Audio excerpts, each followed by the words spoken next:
Hello. एक हाँ जो सर। जी सर। अध्याय रह गए थे, उस पर हम आलोचना करेंगे। जो ब्लॉक 2 है,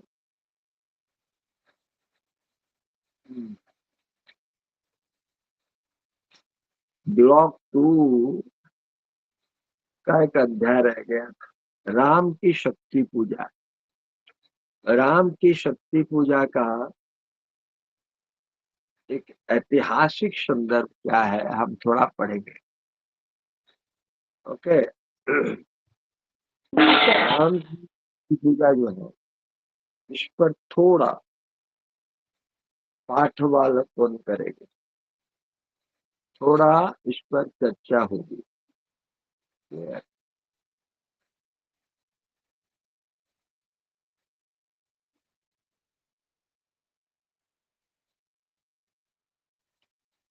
तो निराला के युग में भारतीय समाज की संरचना का क्या सार तत्व था?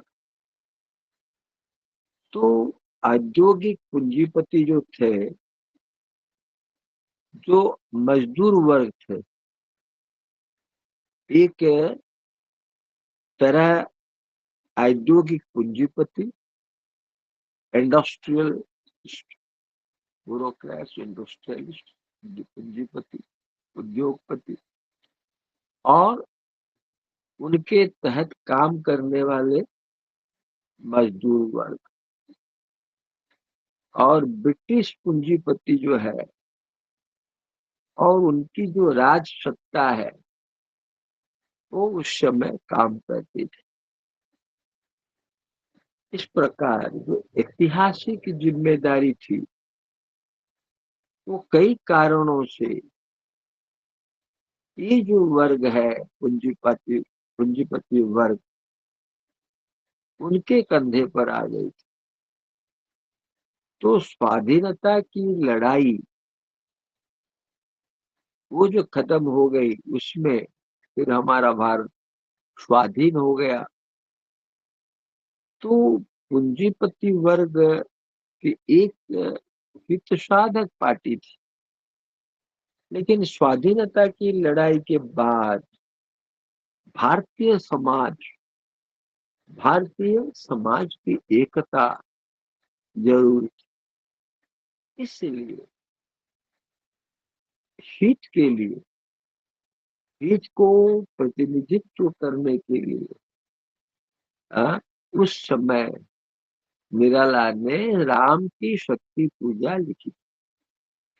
आ, तो उस दौर में पूंजीपति वर्ग के साथ यहाँ का जो मजदूर वर्ग, ये राजनीति में चले गए और देश में कम्युनिस्ट पार्टी के रूप में वजूद आती रही भारत।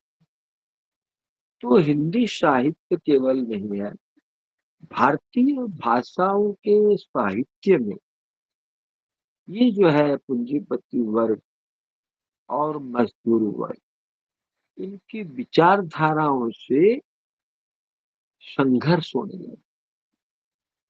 तो यहाँ हमारे देश में भारतेंदु हरिश्चंद्र से लेकर मैथिली शरण गुप्त, निराला, पंत प्रसाद, महादेवी वर्मा, ये जो प्रगतिवादी है, इन्होंने साहित्य को विचारों की अनुगुण से भरने का प्रयास किया।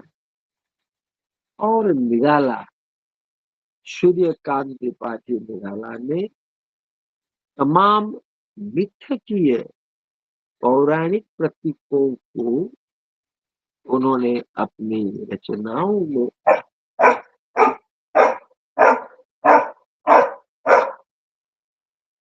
प्रयोग किया। तो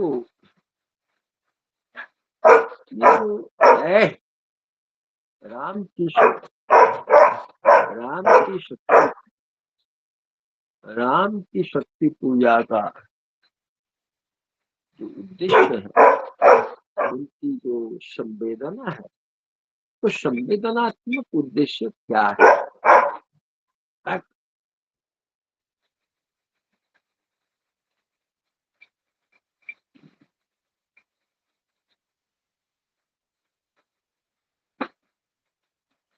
राम की शक्ति पूजा का जो संवेदनात्मक उद्देश्य है क्या है?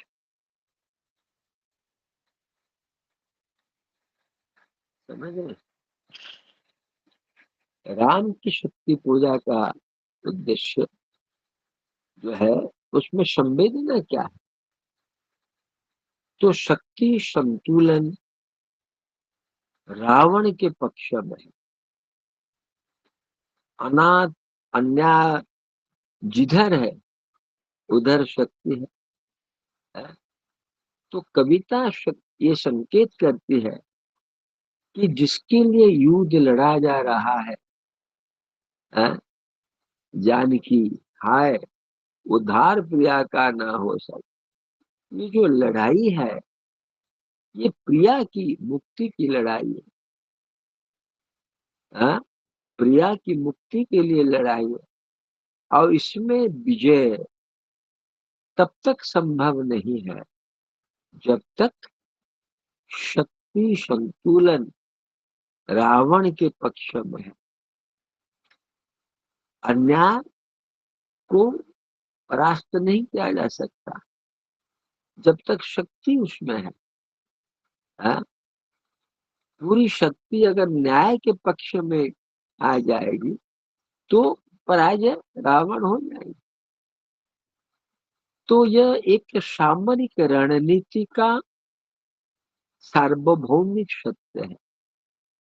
एक लड़ाई का ये सत्यता है इसमें कि पास आपके पास शक्ति है लेकिन आप अन्याय करते हैं।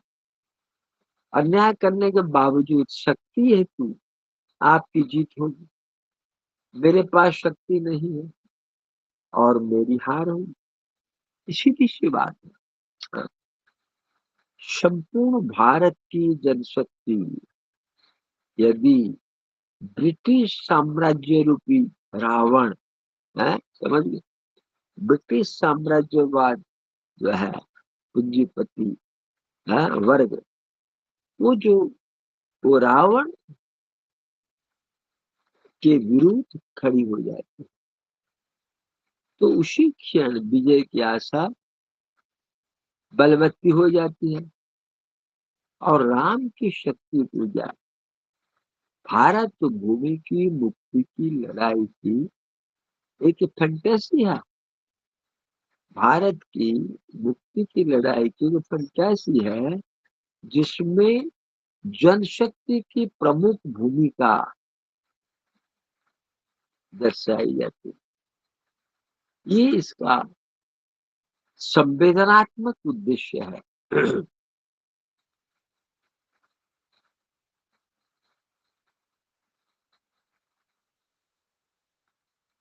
तो ये कहा गया है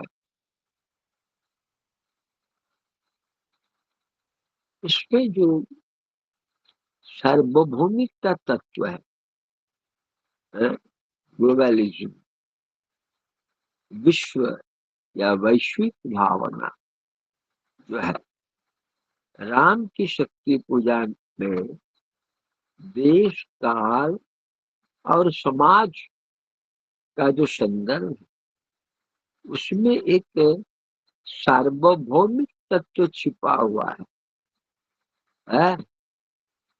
वो क्या सत्य हो, सार्वभौमिक सत्य भी होता है।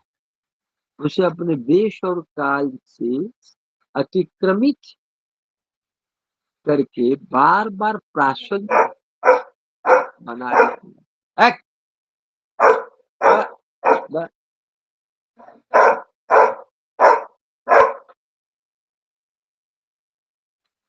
तो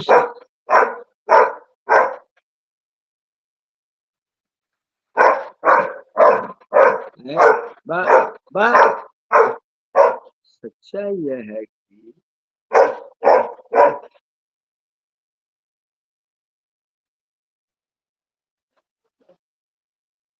तो सच्चाई क्या है? सच्चाई यह है कि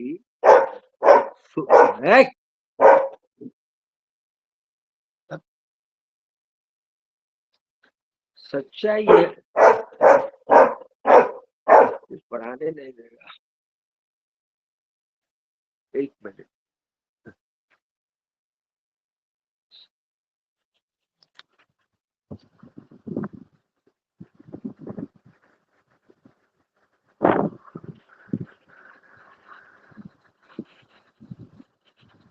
क्या सच्चाई है? न सच्चाई है, सच्चाई है कि शोषित जनशक्ति संगठित होकर अन्याय पर आधारित सामाजिक व्यवस्था से मुक्ति दिलाते हैं।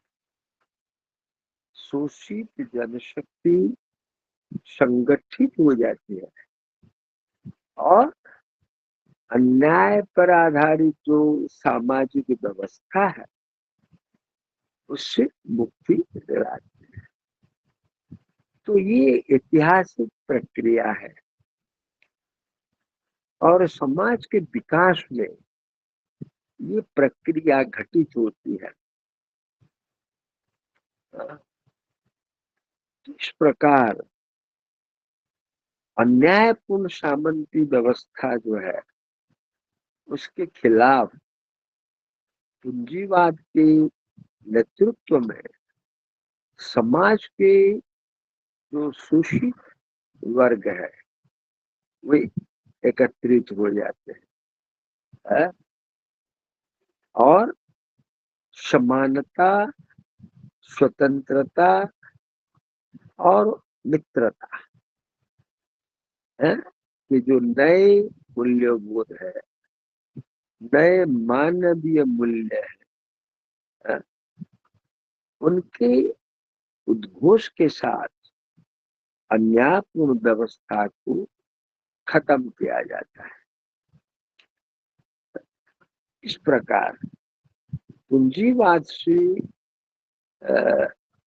मुक्ति की ऐतिहासिक जिम्मेदारी जो है वो मजदूर वर्ग पर है, क्योंकि सीधे सीधे पूंजीवादी शोषण का एहसास उन्हीं को है।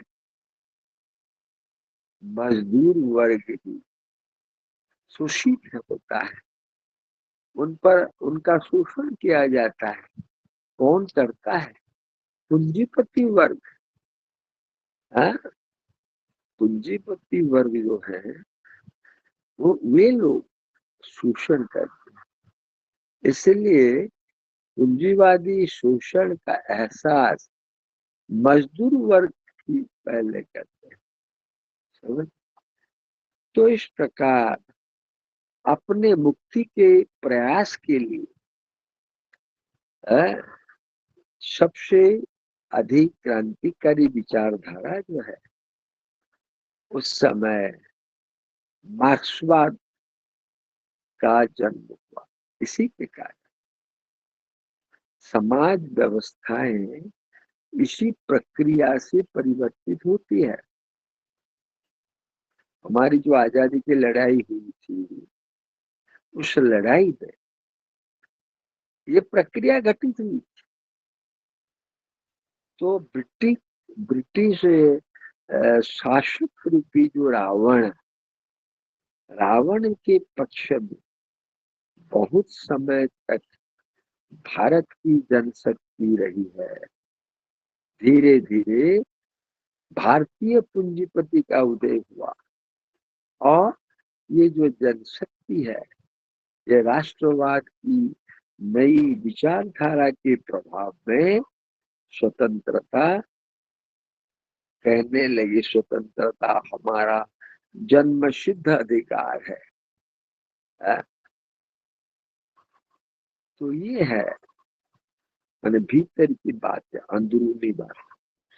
तो सार्वभौमिक जो सत्य है इसको रूस की क्रांति, चीनी क्रांति, वियतनाम की जो क्रांति, इनमें देखा जा सकता है। इसलिए जनशक्ति नेतृत्व के साथ एक नया संतुलन हुआ जो सार्वभौमिकता का तत्व कहलाता है। राम की शक्ति पूजा। तो राम की शक्ति पूजा का अगर हम अवलोकन करेंगे, उसकी आलोचना करें, तो ये इसमें मिथ, प्रतीक, बिंब, छंद, अलंकार, ये जो है इस कविता को इन उपकरणों से सजाया गया है। यानी इस कविता में सब कुछ पाए जाते, भाषाई तत्व, मिथ है, प्रतीक है, बिंब है, इसमें कई बातें हैं। तो मुक्ति संग्राम में तात्कालिक सफलता न मिलने की मनोदशा का चित्र भी बिंदुओं के माध्यम से किया गया है। उनका कहना है चारों ओर अंधेरा है, लेकिन कहीं न कहीं तो आलोक है, प्रकाश है, आशा की ज्योति है। हमेशा चारों ओर अंधेरा नहीं होता। तो उन्होंने कहा है उन कविता में, राम की शक्ति पूजा में, है अमानिशा उगलता गगन घन अंधकार, हो रहा दिशा का क्या, स्तब्ध है पवन चार, अप्रतिहत गरज रहा पीछे अम्बुधि विशाल, भूधर ज्यों ध्यान मग्न केवल जलती मशाल। तो विश्व साहित्य के आलोक को ज्ञान देने के लिए प्रयत्न किया गया। तमसो माँ जो तेरी गमय, ये जो प्रार्थना है, तमसो माँ ज्योति गमय, तो ये प्रार्थना जो है, ये प्रकाश के लिए प्रार्थना है।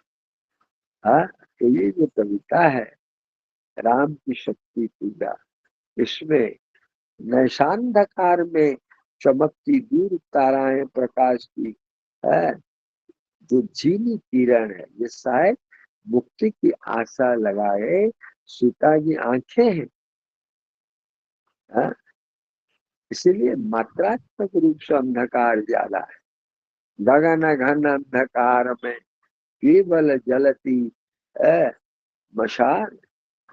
तो प्रिया की मुक्ति का विचार ही ये प्रेरक प्रकाश है, जो मन को दीप्त करता है।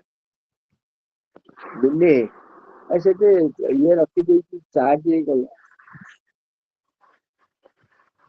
तो ऐसे क्षण अंधकार घन में जैसे विद्युत, जागी पृथ्वी तनया कुमारी का छवि अच्छी। तो प्रकाश का जो बिंब है वो इसके साथ नयन यानी दृष्टि का बिंब है। तो मुक्ति के संघर्ष में ज्ञान होते हुए भी यदि दृष्टि नहीं है, आलोक नहीं है, शक्ति नहीं है देखने की, तो सारा संघर्ष निष्फल हो जाएगा। तो दृष्टि अर्जित करने के लिए अतीत का विश्लेषण करना आवश्यक है। तो ये राम की शक्ति पूजा कविता में वर्तमान से अतीत की ओर, अतीत से वर्तमान की ओर बार बार हम लोग, और अंत में भविष्य की रूपरेखा तय होती है।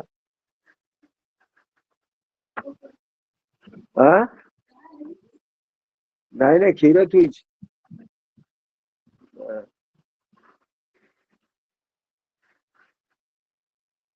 तो ये परिस्थिति जो है, इस परिस्थिति में रावण पर विजय पाना संभव नहीं है। ब्रिटिश साम्राज्य पर विजय पाना संभव नहीं है, क्योंकि शक्ति संतुलन उनके पक्ष में है। तो इस शंकाकुल स्थिति में खींच गए दृगों में सीता के राम में नयन।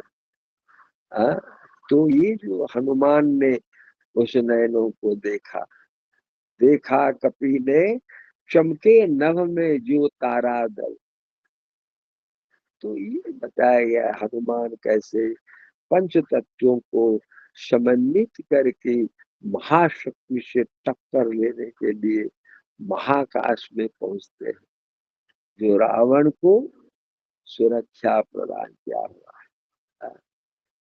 तोड़ता बंध प्रतिसंग धरा, शतवायु वेग बल डूबा, अतल से देश भाव, जल राशि विपुल, मत्स्य मिला अनिल में महाराव, वज्रांग तेज घन, तेज घन नया पवन को महा। तो रावण की जो शक्ति है उसको श्यामा विभावरी अंधकार कहा गया है। यानी अज्ञान के अंधकार में डूबी जनशक्ति, अन्याय की जनशक्ति है, तो उसे जनशक्ति का दुरुपयोग रावण ने किया है। तो निराला के समय में इस विज्ञान की युद्ध का दुरुपयोग सामग्री का जन विनाशकारी रूप कुछ हद तक सामने आया था या आ चुका था। इसलिए शिव जी अपनी दुर्गा को अंजन रूप धारण करने को कहते हैं। कहते हैं विद्या का ले आश्रय, इस मन को दो प्रभु। तो संघर्ष जो है ये सामूहिक समझ से लड़कर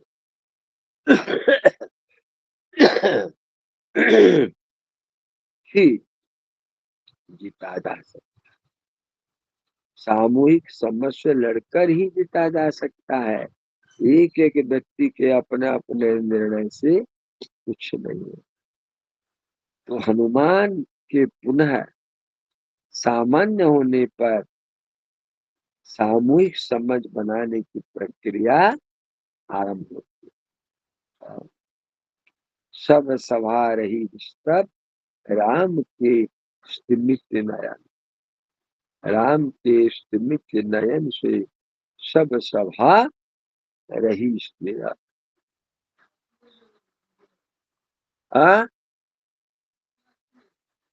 ये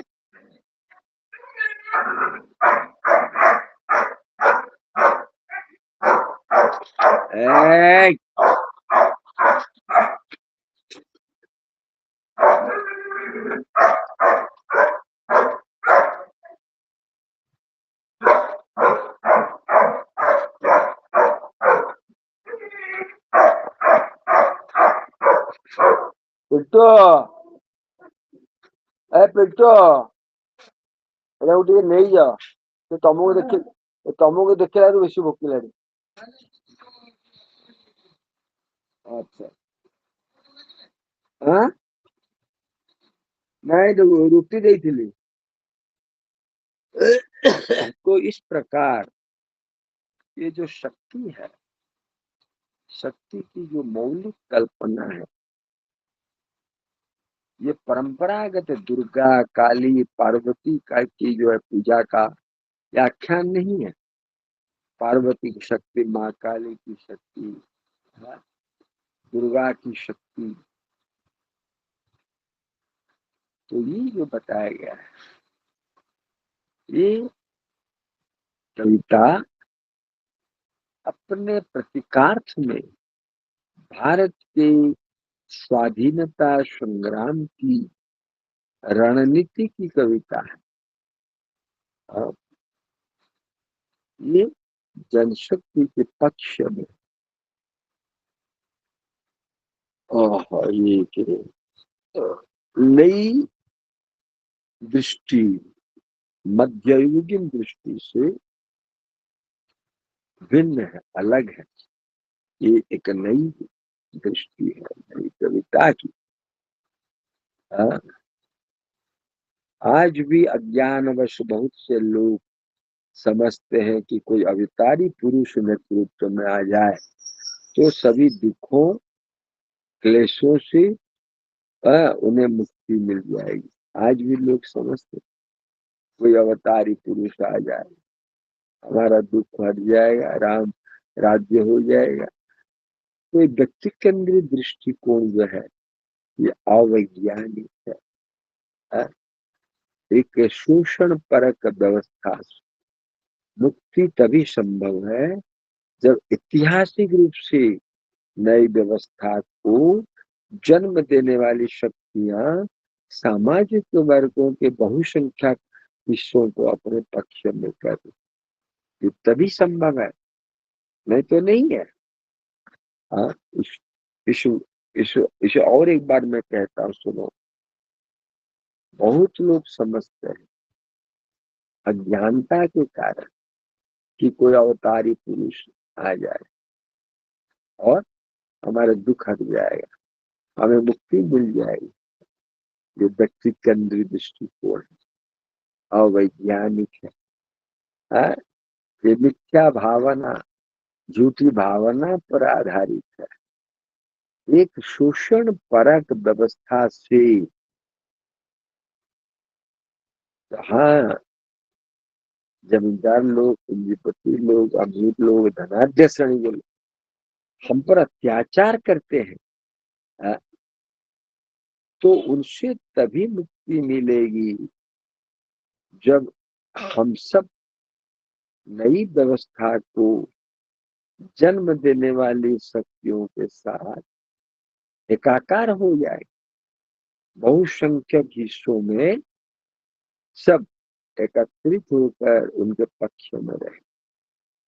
तो दास व्यवस्था से मुक्ति के लिए सामंतवाद ऐतिहासिक भूमिका अदा करना है।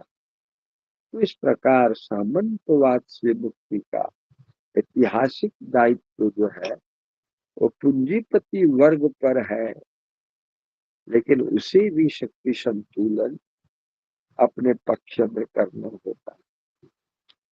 तो ये जो विश्व पूंजीवाद है, ये विश्व पूंजीवाद जब साम्राज्यवाद की अवस्था में पहुंच जाता है, विश्व पूंजीवाद तो साम्राज्यवाद की अवस्था में पहुंच जाता है, तो दूसरे देशों को पराधीन बना ले और राष्ट्रीय मुक्ति का जो दायित्व है उसी देश में जो पूंजीपति वर्ग है उनके हाथ चलाया जाए, तो ये मजबूर सर्वहारा वर्ग पर आ जाता है।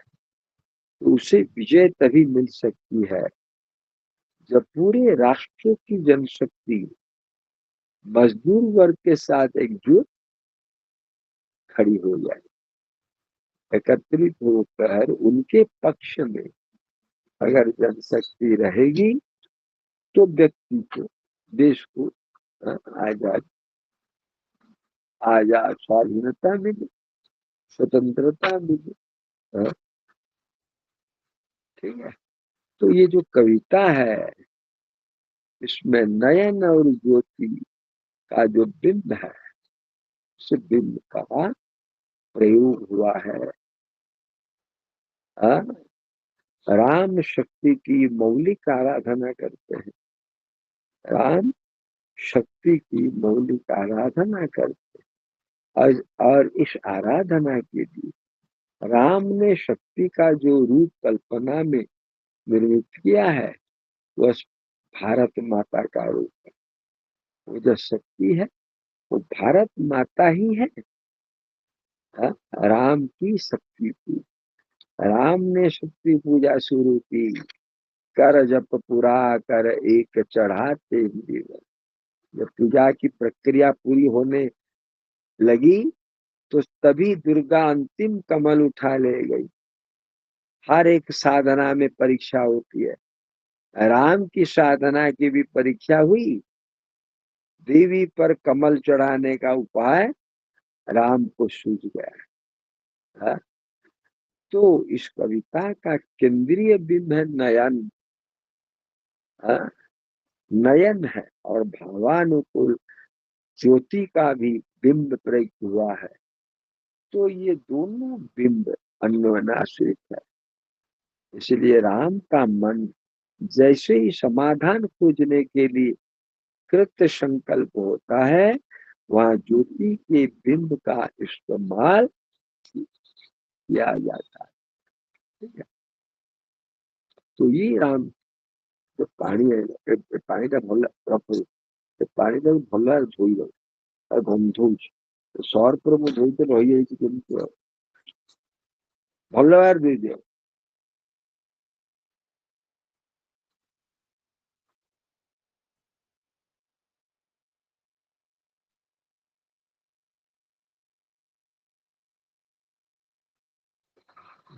तो ये जो है, ये श्याम वर्ण के सारे फूल सर्वहारा साथी ही है और हर जगह श्रम के कार्यों में लगे। मौजूदा समाज को बदलकर एक शोषणहीन समाज रचना की क्षमता निराला कर दे दे दे खोलो खोलो ये नहीं पड़ी बंद उनका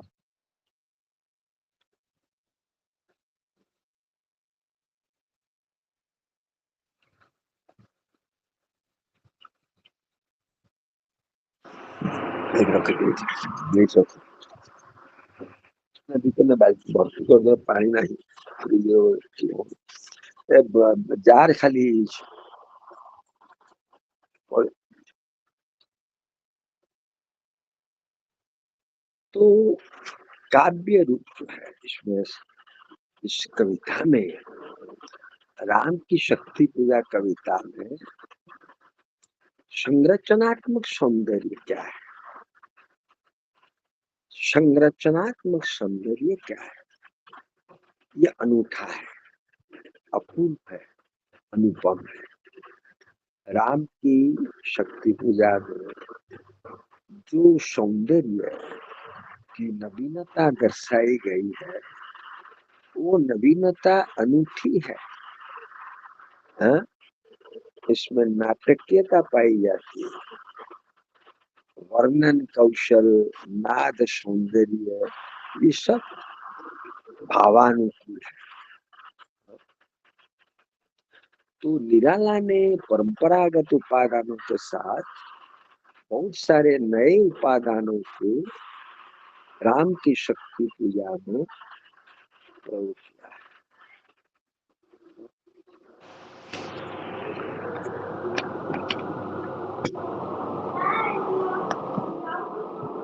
तो इस कविता की संरचनात्मक सौंदर्य में नाद युक्त भाषिक प्रयोगों का विशेष महत्व है,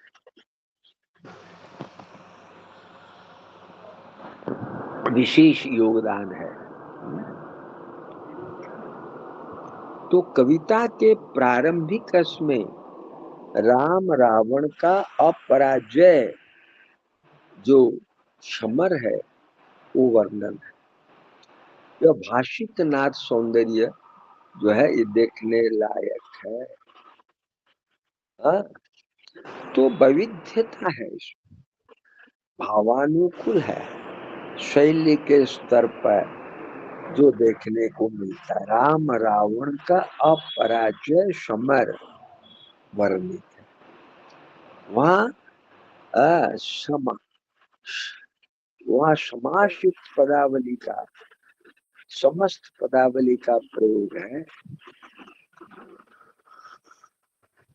संस्कृत नष्ट पदावली, समासों से बोझी नाद, इनका प्रयोग हमारे निराला जी ने राम की शक्ति पूजा में किया है। तो पूरी कलात्मक सौंदर्य का छीटा इसमें मिलती है, जो सामाजिक सत्य से जुड़ा हुआ है। इसमें सार्वभौमिक तत्व परिलक्षित होता है। स्वाधीनता का जो पक्ष है, वो सत्य का पक्ष था। ब्रिटिश साम्राज्यता का जो पक्ष था, वो असत्य का पक्ष था। ये सत्य असत्य की लड़ाई, राम की शक्ति पूजा की जो कविता है? कौन? सुदीप्ता बेहरा। बेहरा ने अभी ज्वाइन किया क्या? सुदीप्ता बेहरा। सुदीप्ता, हेलो सुदीप्ता बेहरा जी। जी सर। क्या तुम अभी ज्वाइन करती हो? सर अभी सर मैं पहले से ज्वाइन की थी, अभी गलती से लेफ्ट हो गया, कॉल आया तो अभी मैं फिर से ज्वाइन की। सर पहले अच्छा से थी क्लास में। जी अच्छा, सर। कोई बात। तुम कहाँ रहती हो? तुम्हारा मैं घर कहाँ है? केंद्रापड़ा है सर घर। ओ, केंद्रापड़ा। केंद्रापड़ा में कहाँ? सर टाउन में है। है? सर टाउन में है। अच्छा। जी सर। तब तो तुम हमेशा बलदेव जी के दर्शन करती होगी। जी सर है? पास। जी सर पास में ही। हाँ, वेरी गुड वेरी गुड। कोई बात नहीं, ठीक है। हम कई बार गए हैं केंद्रापड़ा में, बहुत सारे विद्यार्थी हमारे हैं। जी। हम गेस्ट बन के भी गए हैं। वो जो मेन हाई स्कूल जो तुम लोगों का है वहाँ। तो इस प्रकार ये जो राम की शक्ति पूजा है, ये जो ब्रिटिश साम्राज्यवाद है, ये असत्य का पक्ष है।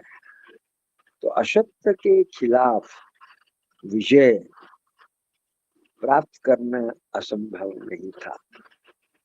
जनशक्ति उनके साथ थी, लेकिन स्वाधीनता की लड़ाई में मजदूर वर्गों के साथ, भारतवासियों के साथ, या भारतवासियों की जनशक्ति प्रबल तब हो गई, इसलिए आजादी मिल गई। तो ये जो है विजय तभी सुनिश्चित होती है जब समाज बनने का समर तेज हो जाता है। समाज की जनशक्ति उदीयमान सर्वहारा वर्ग के वैचारिक राजनीतिक नेतृत्व के साथ जुड़ जाती है, तब विजय निश्चित है। तो सारी क्रांतियों का इतिहास इस बात का साक्षी है। राम की शक्ति पूजा इसी ऐतिहासिक अनुभव को एक काव्यात्मक रूप में प्रस्तुत करती है। राम की शक्ति पूजा एक इतिहास, ये जो ऐतिहासिक अनुभव है, स्वतंत्रता की लड़ाई का जो अनुभव है, उसी को काव्यात्मक स्तर पर प्रस्तुत करती है, संवेदनात्मक स्तर पर समाहित करती है। और ये सार्वभौमिक सत्य है, यूनिवर्सल ट्रूथ जिसको कहा जाता है। तो ये कविता है, इसमें आप पढ़ेंगे राम की शक्ति पूजा का जो ऐतिहासिक संदर्भ है, जो काव्यात्मक दृष्टि है। कवि क्या बताना चाहता है? निराला राम की शक्ति पूजा में क्या बताना चाहता है, उनका उद्देश्य क्या है? तो उनकी जीवन दृष्टि जो है उनको बताना है। राम की शक्ति पूजा के माध्यम से आप काव्य रीत की दृष्टि पर विचार करेंगे, उसके माध्यम से। ओके, ये MST 2 जो है, ब्लॉक 2 में ये हमने पढ़ा नहीं था, समय के कारण ये रह गया था, इसलिए राम की शक्ति पूजा आप लोगों को मैंने पढ़ा दिया। अभी फिर जो रह गया है धूमिल। धूमिल का नाम है सुदाम पांडे धूमिल। ये है ब्लॉक जो है, ब्लॉक में बता देता हूँ, वही MST 2 है। ये वही MST 2 है, लेकिन ये ब्लॉक 4 है, खंड 4।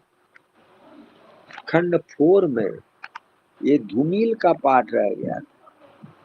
हाँ, इनके या सुदाम पांडे धूमिल। हाँ? हो हमारे, प्लीज कम, इधर आओ। एक काम करो, ये पिलो दे दो मुझे, इसके पीछे रखो, मेरे पीछे, मेरी पीठ के पीछे रखो, लंबे लंबे करके। सुनो सुनो, ये मिठाई ले लो, पढ़ने पास करिएगा। हाँ, ये था 10th क्लास है।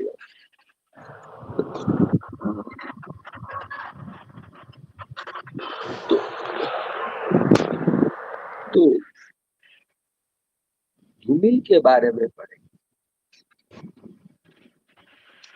सुदाम पांडे धूमिल, उनका परिचय जानिए, संक्षिप्त जीवन परिचय जो 60वीं हिंदी कविता में धूमिल के नाम से जाने वाले जो कवि हैं वह है सुदामा पांडे धूमिल। सुदामा पांडे धूमिल, इनका जन्म हुआ था वाराणसी के अराजी लाइन्स के अंतर्गत खेवली गांव में।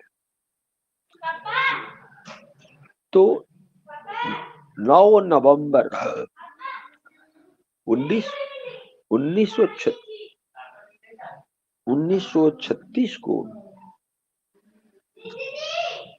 एडे पार्टी करना है, क्लास चल चिपरे। 1936 को इनका जन्म हुआ था।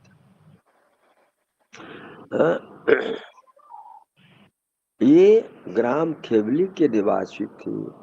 शिवनायक पांडे के घर 9 नवंबर 1936 को इनका जन्म।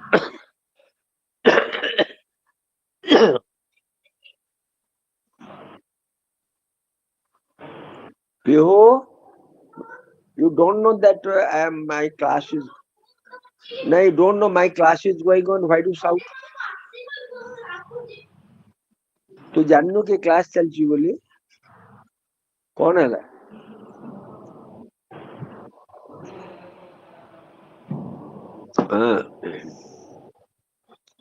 तो ये जो है प्रसिद्ध, ये सिंकिया पहलवान के नाम से प्रसिद्ध सुदा पांडे की जो बेसिक प्राइमरी शिक्षा पाठशाला वो गांव में हुई थी, भटसार गांव में। तो 1947 में उन्होंने मिडिल स्कूल पास किया। 50 में मिडिल स्कूल में गए, 8वीं कक्षा में प्रथम स्थान प्राप्त करके 9वीं और 10वीं कक्षा में पांडे जी को यानी धूमिल को छात्रवृत्ति मिली। ठीक है।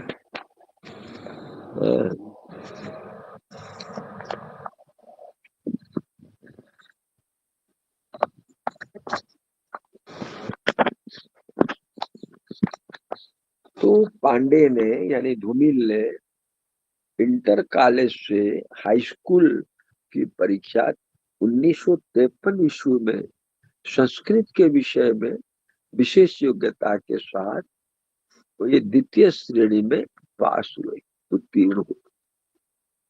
तो 12 वर्ष के समय धूमिल का विवाह हो गया लालपुर वाराणसी निवासी नानक दीक्षित की कन्या मूरत देवी के साथ पारस आतु। उस समय ऐसे विवाह होता था। आजकल 40 साल में 35 साल में लड़कियों की शादी होती है, 40 साल में लड़के शादी करते हैं, 50 साल में बाप बनते हैं, 70 साल में गुजर जाते हैं। नियम बदल गया है। तो इस प्रकार फिर वे धूमिल बनारस के हरिश्चंद्र कॉलेज में गए। वहां आर्थिक अभाव के कारण उन्होंने शिक्षा बीच में छोड़ दी और अपने मौसेरे भाई कृष्ण उपाध्याय के बुलाने पर कलकत्ता आजीविका की तलाश में निकल पड़े। तो 2-3 साल कोलकाता में भटकने के बाद धूमिल 450 रुपए मासिक वेतन की नौकरी छोड़कर वाराणसी लौट आए। 1958 में ITI वाराणसी से उन्होंने विद्युत डिप्लोमा प्रथम श्रेणी में प्रथम स्थान में उत्तीर्ण हुए। ठीक है, ITI उन्होंने किया इलेक्ट्रिक डिप्लोमा में, और 12 जून 1958 ईस्वी को विद्युत अनुदेशक के पद पर वे नियुक्त हुए। तो देखिए कैसा संघर्ष करके धूमिल उठ रहे हैं। 1960 में सहारनपुर और 68 में पुनः बनारस। बनारस वे नहीं छोड़ना नहीं चाहते थे धूमिल। बनारस उन्हें बड़ा अच्छा लगता था। क्यों? क्योंकि गांव में चकबंदी चल रही थी और नौकरी के साथ ही साथ वाराणसी में रहकर परिवार के सभी सदस्यों की वे देखभाल करते। तो इस प्रकार जून 1974 में सुपरवाइजर बने। फिर स्थानांतरण हो गया। वे बनारस जो है मार्क्सवादी समीक्षक जो है डॉक्टर नामवर सिंह और उनके अनुज कहानीकार काशीनाथ सिंह से उनका संपर्क जुड़ा, घनिष्ठ रूप में जुड़ गए। तो नामवर सिंह ने धूमिल के व्यक्तित्व को मांझा, परिष्कृत किया। आलोचक नामवर सिंह, त्रिलोचन ने उनमें भाषिक समझदारी पैदा की और काशीनाथ सिंह ने उनको नए अंतरिक्षों से जोड़ा। हजारी प्रसाद द्विवेदी, विद्यानिवास मिश्र, ये उन्होंने साहित्य के नए काव्य मूल्यों आयामों को गंभीरता से समझाने के लिए प्रयास। देखिए कितने बड़े बड़े साहित्यिक उन्हें मदद करते। तो इस प्रकार धूमिल बार बार स्थानांतरण के कारण धूमिल नौकरी उन्होंने छोड़ दी और स्वतंत्र रूप से साहित्य सेवा करने लगे। तो इस प्रकार धूमिल को सिर दर्द होने लगा सीतापुर। जब पीड़ा असहनीय हो गई तब वे बनारस लौटे और 18 अक्टूबर 1974 को बनारस हिंदू विश्वविद्यालय के मेडिकल कॉलेज में दाखिले हुए और जांच के बाद धूमिल को ब्रेन ट्यूमर हो गया है। डॉक्टरों की राय से धूमिल को 1 नवंबर 1974 केजी मेडिकल कॉलेज लखनऊ में भर्ती करवाया गया और ऑपरेशन हुआ मस्तिष्क का, और वे 10 फरवरी 1975 को रात 9:50 पर वे चल बसे। ब्रेन ट्यूमर हो।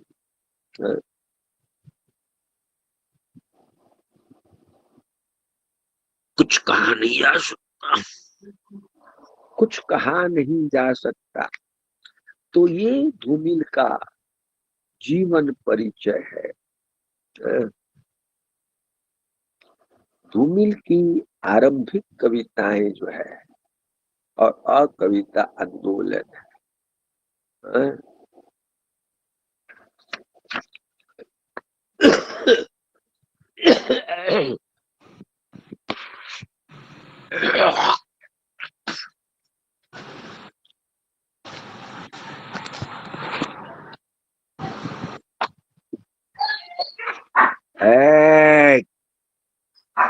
धुनी की जो कविताएं हैं, 3 कविता संग्रह धूमिल के 3 कविता संग्रह प्रकाशित है। संसद से सड़क तक, कला सुनना मुझे, सुदामा पांडे का प्रजातंत्र। तो इस प्रकार पहला कविता संग्रह जो है संसद से सड़क तक, ये उनके जीवन काल में प्रकाशित हुआ था। और जो 2 संग्रह है कविता संग्रह, ये मरणोपरांत प्रकाशित हुए। इसमें इन पुस्तकों के माध्यम से धूमिल की 122 कविताएं 122 कविताएं पाठक पढ़ते हैं। इनमें यौन प्रतीकों, मुतना, गर्भ, गदगद, औरत, मासिक धर्म, गर्भपात, वीर्यपात, नेकर का नाड़ा, मिठा पिटो मिठा आनी खाऊन से रखिला कि नहीं पीऊ कोठी।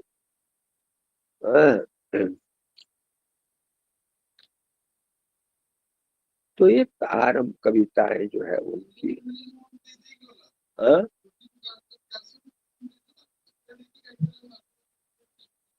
इंजेक्शन माने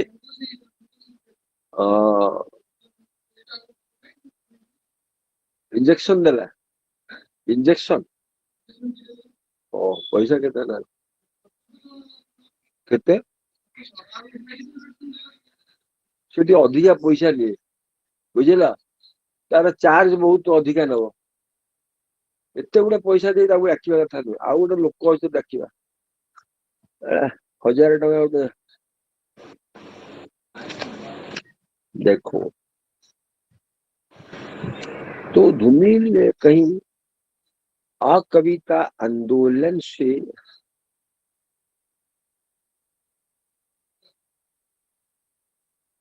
मुत्तिरा बोधे से कन्या पूछी दिया गोड़े पूछी दो गोड़े कन्या पति। तो इस प्रकार 25 नवंबर 1967 को सहारनपुर से विनोद भारद्वाज के नाम लिखे धूमिल का जो पत्र है उसे स्पष्ट होता है। कवि लिखता है कविता से मेरी एक कविता है शांति पाठ, तुम तो जानते हो। कई बातें इसमें जरूरत नहीं है, नॉट नेसेसरी। तो ये जो है धूमिल की जो कविताएं हैं उन पर अगर विचार करें तो उन्होंने सेक्स संबंधी वर्जित शब्दों का प्रयोग किया है। कविता की कवियों में भिन्न संदर्भ उन्होंने लिया है। और वास्तव में धूमिल गवई अनुभव और किसानी संस्कार के कवि है। उसने इस दुनिया को एक किसान के अंक से देखा है। जो किसानी संस्कार ही कारण है। किसानी संस्कार धूमिल की प्रथम कविता है और अंतिम कविता तक भी देखने को मिलता है। तो धूमिल एक अंतर विरोध, उनकी कविताओं में एक अंतर विरोध देखने को मिलता है। धूमिल है कविता आंदोलन के साथ संबंध रखते थे। तो उनकी जो कविताएं हैं बैल मुठी भारत से लोहे के स्वाद तक, जिन दिनों जनयुग आलोचना, आरंभ, अकथ, कल्पना, ये जो पत्रिकाएं हैं, पत्रिकाओं के माध्यम से धूमिल की कविताएं सामने आई। आलोचकों ने हिंदी कविता, उन्होंने हिंदी नई कविता, नई गति देखी। उनकी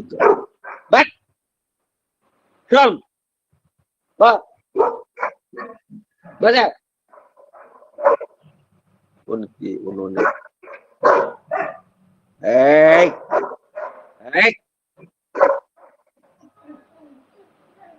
कविताओं नई गति, तो उनकी कविताओं के प्रति पाठ, एक मिनट,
हेलो हेलो, अरे सुन रहे हैं आप लोग? जी सर। हेलो, अरे बदमाश, कोई आ गया है, कोई आ जाता है, कुत्ता भौंकता है। सिट, बैठ जाओ। कुत्ते अंग्रेजी शब्द समझते हैं, हिंदी शब्द भी समझते हैं।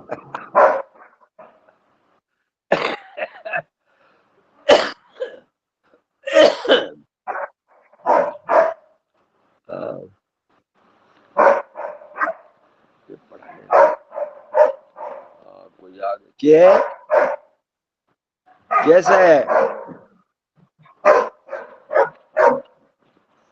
तो संसद से सड़क तक, ये जो इसमें संग्रहित नक्सलबाड़ी शीर्षक है, संसद से सड़क तक,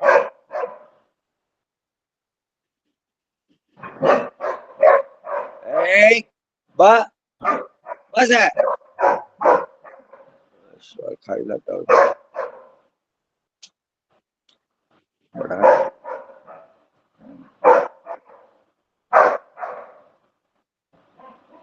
इसमें कविता है नक्सलबाड़ी, ये कविता शीर्षक है। ये धूमिल के भीतर इस कविता ने आंदोलन कर दिया था। ये वर्णात्मक कविता नहीं है, ये कविता है सांकेतिक।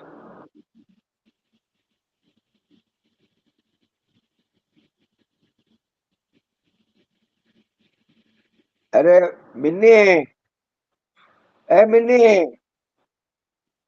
हश,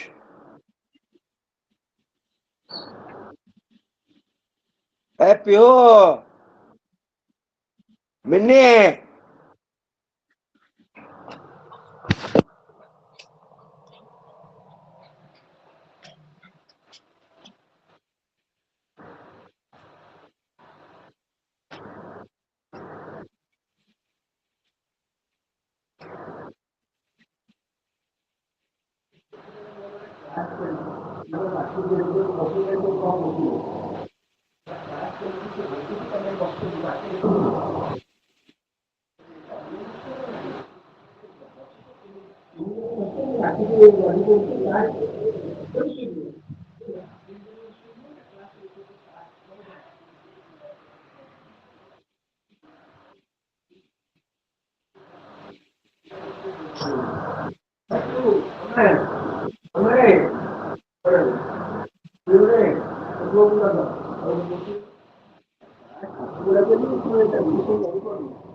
जोड़े मामी सोचुଛନ୍ତି ଟିକେ ଲାଇଟ୍ ଟା ଦେଇଦେବା ତା ତ ଅନ୍ଧାର ହେଲାଣି ସାତଟା ସେ ମିନିକି ବି ଦେଖାଯାଉନି ମିନିକି ଦେଖାଯାଉନି ମାମି ଶୋଇଛନ୍ତି ଲାଇଟ୍ ଟା ଲଗେଇଦବ ଓ ରାତି 7ଟା ବାଜିଲାଣି ମୁଁ ଲଗେଇଲି ନା ସିଏ କଣ କରିବ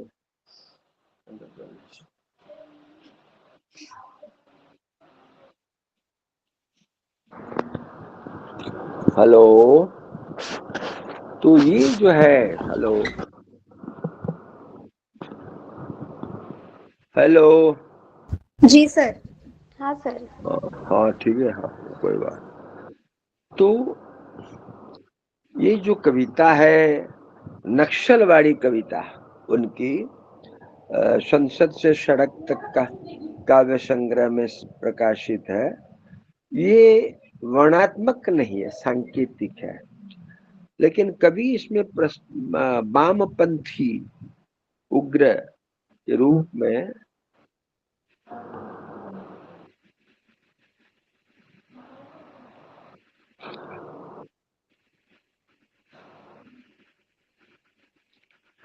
तो कवि ये जो वामपंथी उग्र उभार की असफलता के कारण ये क्षुब्ध है तो इस प्रकार कविता जो है उनकी इसमें एक सत्य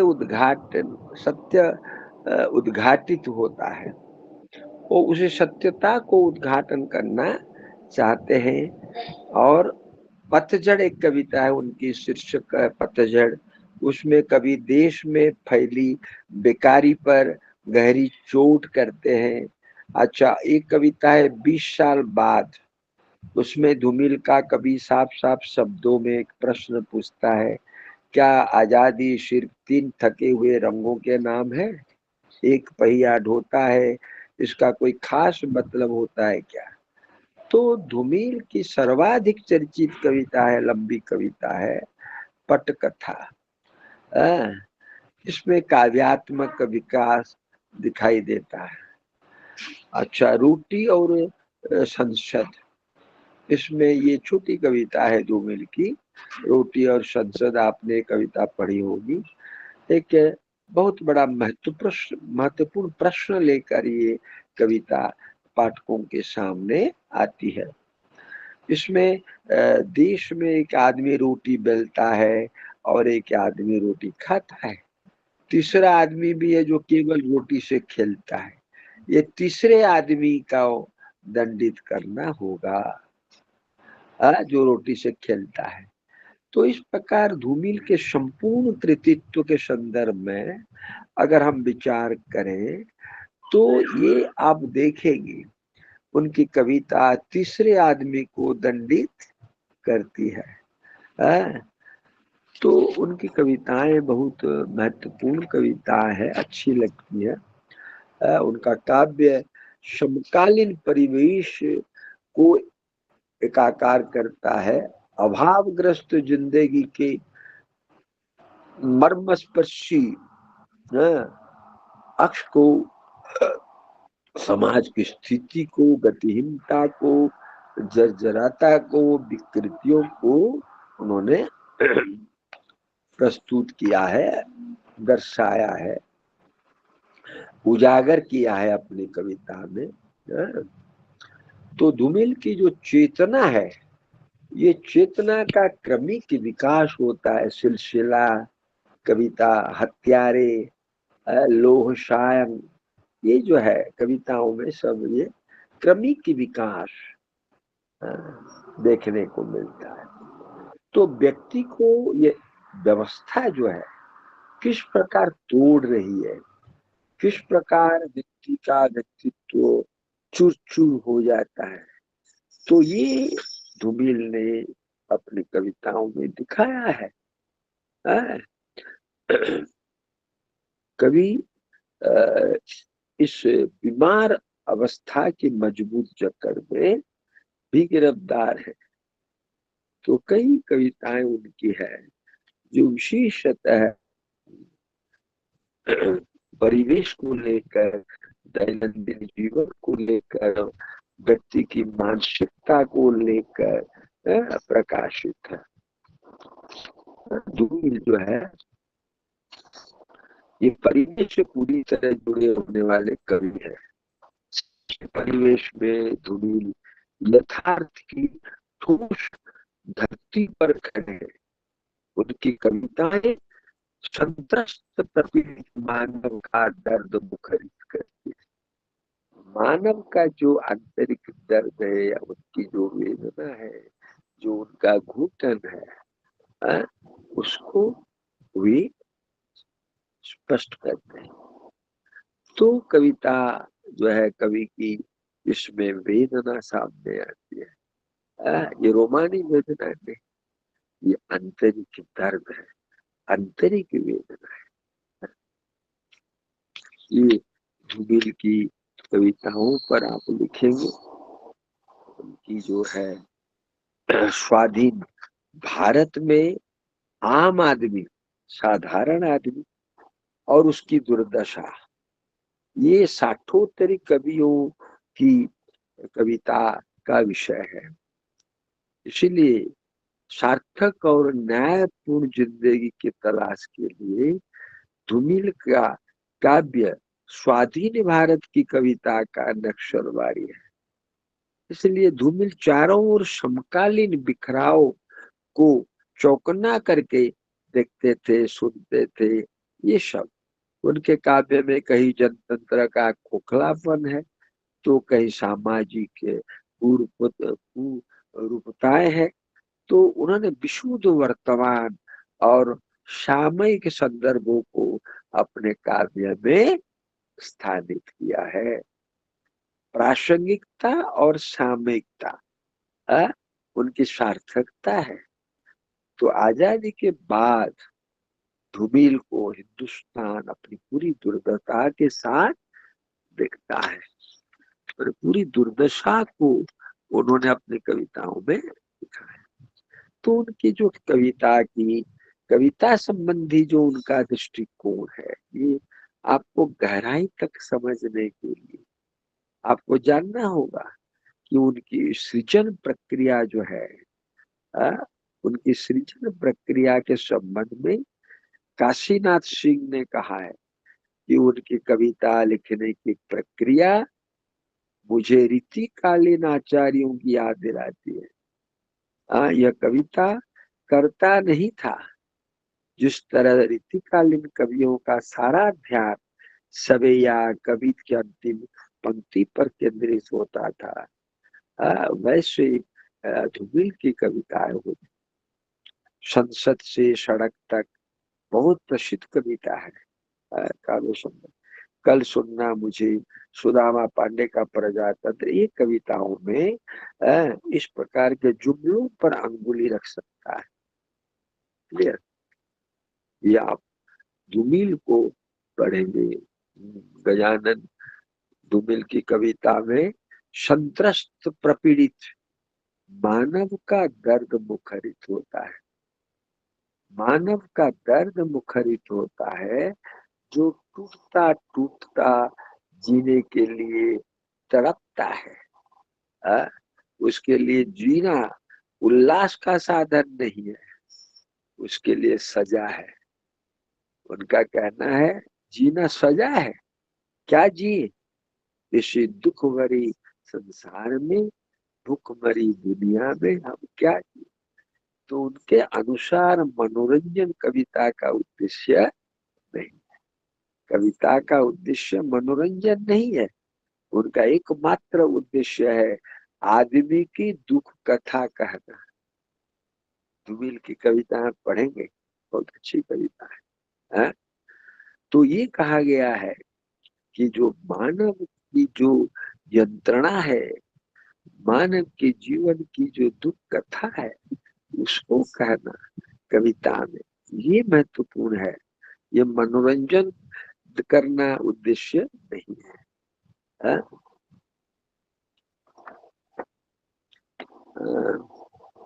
अच्छा, आधुनिक हिंदी काव्य भाषा को सर्वाधिक संचरणशील गति देने वाले कवि जो है निराला है, मुक्तिबोध है, धूमिल है।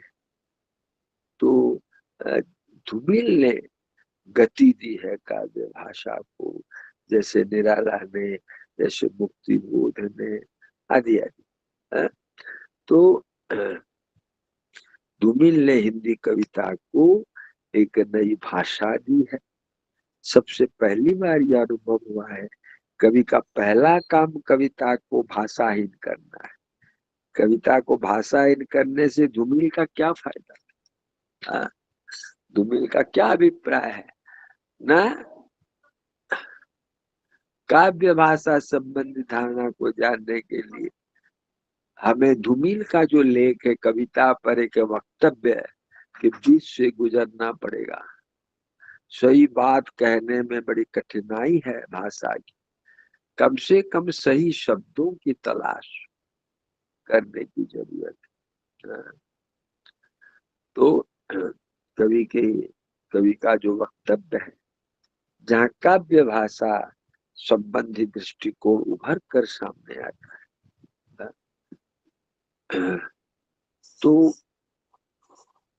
शब्द प्रयोग उनकी कविताओं में, धूमिल की कविताओं में उन्होंने कठोर और नुकीले शब्द चुने, उन पर धार दी, उन्हें पैना किया और वाक्यों में बांध कर प्रयोग किया। ठीक है, अत्यंत विनीत होकर मध्य वर्गीय कुंठाओं पर आधार करके उन्होंने कविताएं लिखी थी।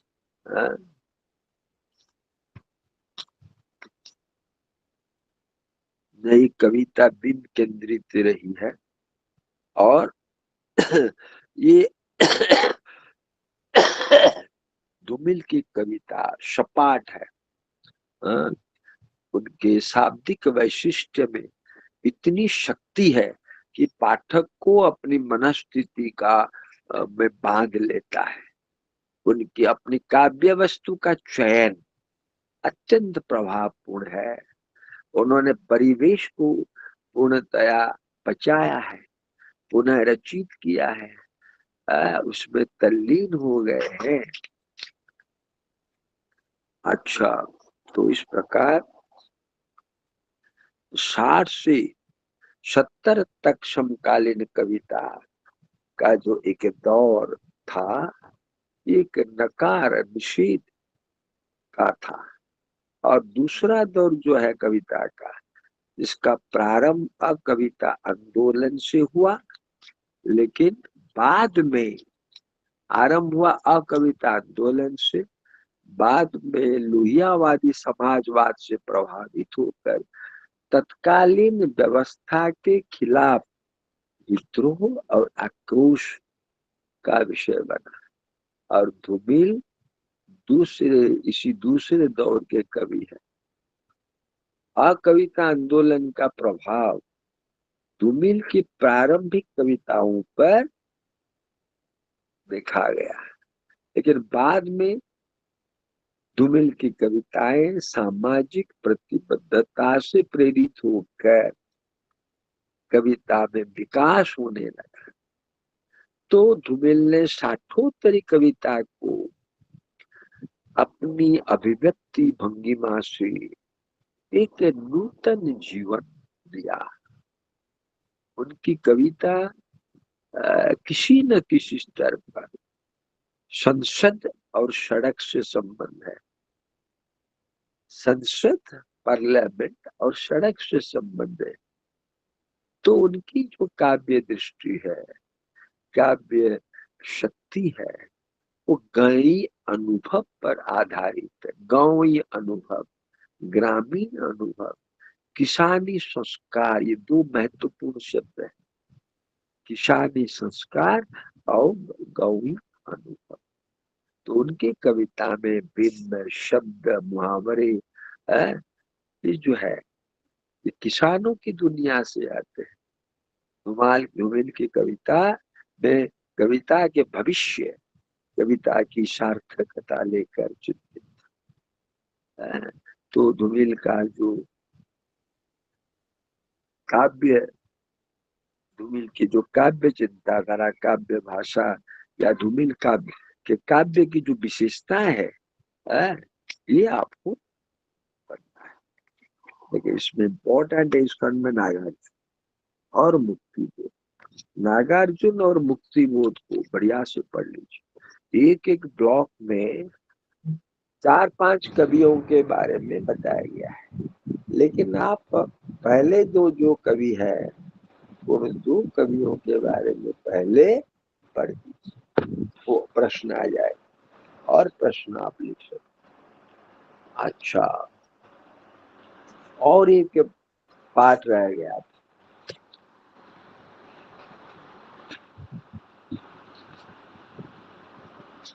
और जो पाठ रह गया था वह है खंड 3। खंड 3 में जो दिनकर जी हैं,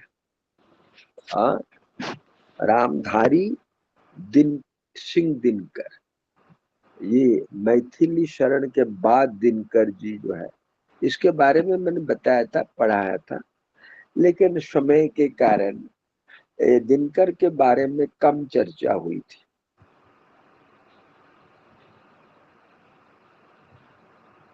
हेलो जी सर। हेलो, तो क्या हो गया पता नहीं,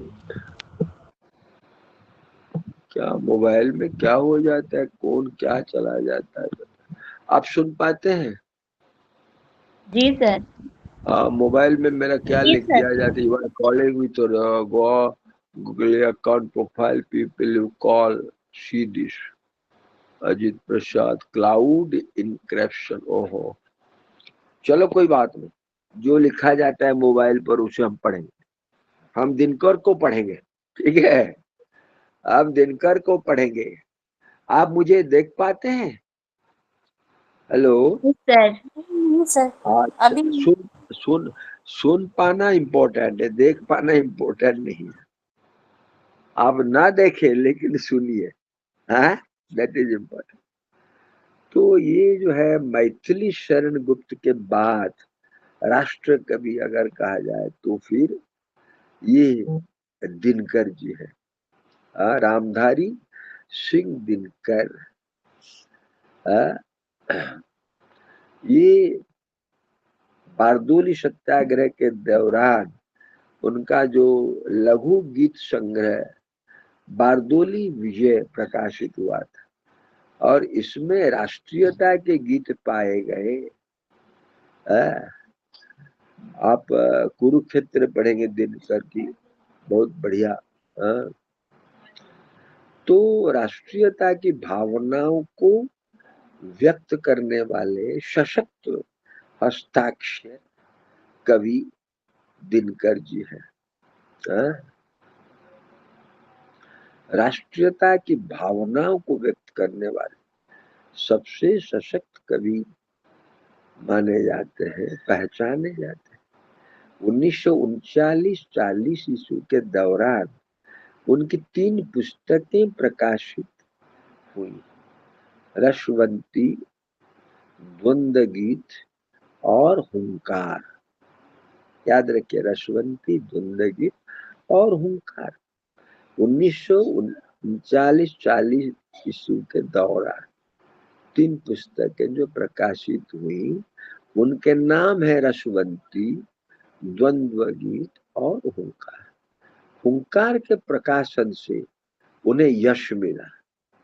उनमें राष्ट्रीयता के भावों को जो है, कविता में जो राष्ट्रीयता के भावों की अभिव्यक्ति पाई गई, इसके लिए उन्हें पहचान मिली, उन्हें यश मिला, सम्मान मिला।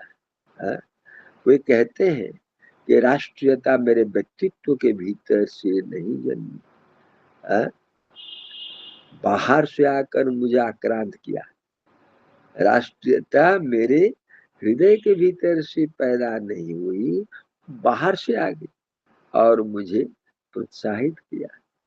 अपने समय की धड़कन सुनने के लिए जब भी मैं देश के हृदय से कान लगाता, मेरे कान में किसी बम के धड़ाके की आवाज आती, फांसी पर झूलने वाले किसी नौजवान, किसी शहीद होने वाले जो व्यक्ति है, उनकी निर्भीक पुकार सुनाई देने लगी।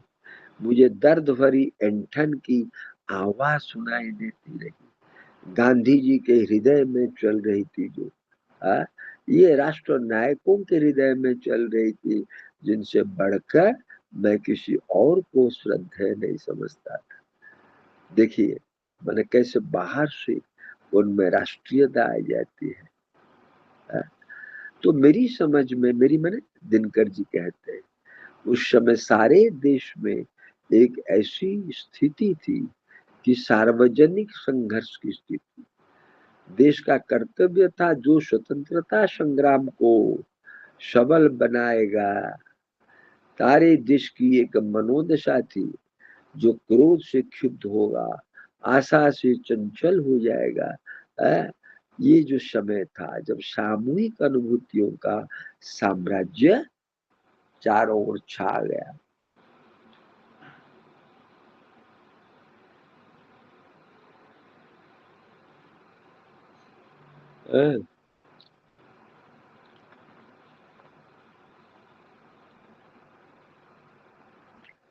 अच्छा मनोदशा थी। इस प्रकार प्रसाद, निराला, पंत, महादेव, वरिष्ठ समकालीन कवि जो है उनकी चर्चा तो खड़ी बोली हिंदी कविता की मूल प्रेरणा थी राष्ट्रीयता। दिनकर ने जिन कवियों को अपने गुरु के रूप में याद किया है, वे भी राष्ट्रीय भावनाओं के गायक थे, राष्ट्र गायक। तो ये भारत की 5000 साल पुरानी लंबी संस्कृति की स्मृति उनकी कविताओं में पाई जाती है। रामधारी सिंह दिनकर की कविता। उस समय विवेकानंद जी आए। विवेकानंद युवकों के बीच काफी लोकप्रिय हो, तो उन्होंने केवल धर्म प्रचार नहीं किया था, भय से मुक्ति का आह्वान उनके समूचे अभियान का मूल उद्देश्य था। गांधी जी ने अहिंसा का प्रचार किया, राजनीतिक अस्त्र निकाला। उन्होंने साधारण भारतीयों को एहसास करवाया कि ब्रिटिश हुकूमत से लड़ने के लिए किसी शारीरिक बल की जरूरत नहीं है, हथियारों की आवश्यकता नहीं है, अहिंसा की आवश्यकता है। तो गांधी ने ये दिखाया अपने देश या राष्ट्र की मुक्ति के लिए अहित करना नहीं है, किसी का अहित करना नहीं, ये राष्ट्रीयता है। कल्याण करना है, हित करना है, अहंकार को त्यागना है।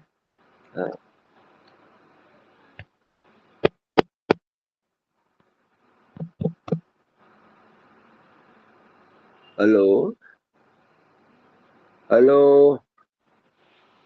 जी सर।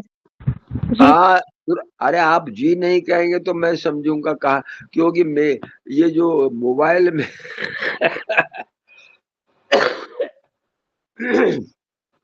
मोबाइल में जो मेरा फोटो वो कहाँ गायब हो गया, तो इसीलिए मैंने सोचा आप भी गायब हो गए हैं, सब आप भी चले गए हैं, तो आपके चेहरे नहीं दिखते। ऑफलाइन में ये सुविधा है कि हम आमने सामने होते हैं, चेहरे दिखते हैं, चेहरे हम पढ़ते हैं, खाली देखते नहीं है हम चेहरे पढ़ते हैं और चेहरों के मुताबिक पाठ पढ़ाते हैं। तो ये जो है दिनकर जी की जो राष्ट्रीयता की जो भावना, उनमें अहंकार नहीं था, उनमें बंधुता की प्रिय भावना थी। उन्होंने कहा है, मुझ में भारतवर्ष का ध्यान करने से जागृत हुई ये जो शक्ति है मुझ में भारतीय जनता की आकुलता को आत्मसात करने की शक्ति है। तो ये उनकी जो कविताएं हैं, रेणुका हुंकार की कविताओं में राष्ट्रीयता का स्वर अत्यंत प्रखर है। उनकी कविताओं में है उद्बोधन, आह्वान, चुनौती, पुकार, आमंत्रण, बुलावा। Okay, thank you. हम તમે કોણ ભૂલ દે તમે કોણ ભૂલ દે ମୁଁ ଭାରି ଉପକୃତ ହୁଏ ନେଇଗଲେ। ଆଜି 1000 ଟଙ୍କା ଖର୍ଚ୍ଚ ହେଲେ ପିଣ୍ଟୁ କରୁଛି, 700 ଟଙ୍କା ଖର୍ଚ୍ଚ, ଏଇଟା ଗୋଟେ କଣ ତାର ଟ୍ରିଟମେଣ୍ଟ ହାଲକା ଟିକେ ମାନେ ଆକ୍ଟିଭ ରହିବା ଦରକାର ନା। ସିଏ ବେଶୀ ଭଲ ପାଇଛି, ତାର କୁକୁର ପ୍ରେମ ଅଛି। ମୋର ସେ କୁକୁର ବିଲେଇ ପ୍ରେମ ନାହିଁ। ତମେ ଜାଣିଛ ତ, ମୋର ଜଣେ ବନ୍ଧୁଙ୍କ ଘରେ ସେ ଖାଲି ବିଲେଇ ତାଙ୍କ ଘର ଭିତରେ। ଓ କି ସୁନ୍ଦର ବିଲେଇ ସେଗୁଡା, ବାହାରୁ ଆଣିବୁ କମ ପଇସା, ଲମ୍ବ ଲମ୍ବ ଫୋମଳା ଭର୍ତ୍ତି ହେଇକିରି ସେଠି ବସିଥିବ। ମାନେ କଣ କାହାର ଲାଇକିଂ, ଆଉ କାହାର କଣ ଲାଇକିଂ। देखिए उनकी जो कविता है मंगल आह्वान की पंक्तियां, गत विभूति भावी की आशा ले युग धर्म पुकार उठे, सिंहों की, सब वीर रस की कविता है। धन घन अंध गुहा में जागृति की हुंकार उठे, जिनका लुटा सुहाग हृदय में उनके दारुण हुक उठे, चीखूं यूं की याद कर ऋतुपति की कोयल रो फूक उठे। तो ये जो आके की पंक्तियां हैं, इन पंक्तियों में गत विभूति की स्मृति ध्यान देने योग्य है। ये अच्छा है कि वर्तमान में बीते हुए समय को फिर से संभव किया जा सके। अतीत को गौरवपूर्ण समझने के लिए प्रवृत्ति आवश्यक है। दिनकर जी इससे मुक्त नहीं थे। परंपरा को हम भूल नहीं सकते। तांडव का आह्वान करते उन्हें, प्रभु तब पावन नील गगन तल विदलिति अमित निरीह निबल दल, बिटे राष्ट्र उजड़े दरिद्र जन आह, सभ्यता आज कर रही असहायों का शोणित शोषण। तो ये जो है पंक्तियां दिनकर जी की राष्ट्रीयता की चेतना, चेतना का प्रमाण है। इनमें सामाजिकता पाई जाती है, सांस्कृतिक भावना पाई जाती है। तो हिमालय दिनकर की अत्यंत प्रसिद्ध कविता है, आपने पढ़ी होगी ये कविता हिमालय। इसमें भारतीयों के मन में जो गौरवपूर्ण स्मृति है, अतीत की स्मृति, हिमालय जैसे विशाल भारतीय जनमानस का एक उदात्त प्रतीक बना है। उदात्त प्रतीक जो त्याग कर चेतना हो जाए, अन्याय की कड़ियां टूट जाती है। ये उनकी कविताएं है। एक तरह से कविता, दिनकर की कविता जो है, उनका उद्देश्य है साधारण जनजीवन को अभिव्यक्त करना, दमित दलित मनुष्यों के जीवन में आशा की किरण जगाना। ये उनका उद्देश्य है। राष्ट्रीय भावना का, राष्ट्रीय चेतना को सामान्य जनजीवन की भूमि पर उसको प्रतिष्ठित करना। तो दिनकर जी ऐसे हजारी प्रसाद द्विवेदी ने लिखा है, क्या लिखा है, न वे छायावादियों और प्रगतिवादियों के बीच की कड़ी है, कम छायावादी अधिक प्रगतिवादी, क्रांति धात्री कविते कहकर संबोधित करते। उठ भूषण की भाव रंगिणी, लेकिन के दिल की चिंगारी। युग मर्दित जीवन की ज्वाला, जाग जाग री क्रांति कुमारी। लाखों क्रौंच करा रहे हैं जाग, आदि कवि की कल्याणी। फूट फूट तू कवि कंठों से, वन व्यापक निज युग की वाणी। ये है उनकी कविताओं की पंक्तियां। हाँ? उनकी कविता है 45 में उन्होंने लिखे थे, दिल्ली और मस्को। ये जो कविता है कम्युनिस्ट से बहस करते हुए उन्हें अपनी प्राथमिकता अ, दुरुस्त करने के लिए उन्होंने कहा है, ओ समता के वीर सिपाही, ओ समता के वीर सिपाही, कहो सामने कौन अड़ी है।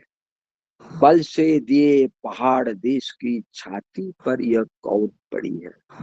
यह है परतंत्रता देश की, रुधिर देश का पीने वाली। मानवता कहता तू जिसको, उसे चबा कर जीने वाली है। यह पहाड़ के नीचे पिसता हुआ मनुज क्या प्रेम नहीं है।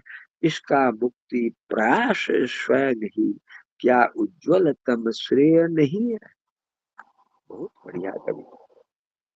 दिनकर की जो कविताएं, उनकी कविताएं आप अवश्य पढ़ें, याद रखें। क्लियर। तो ये है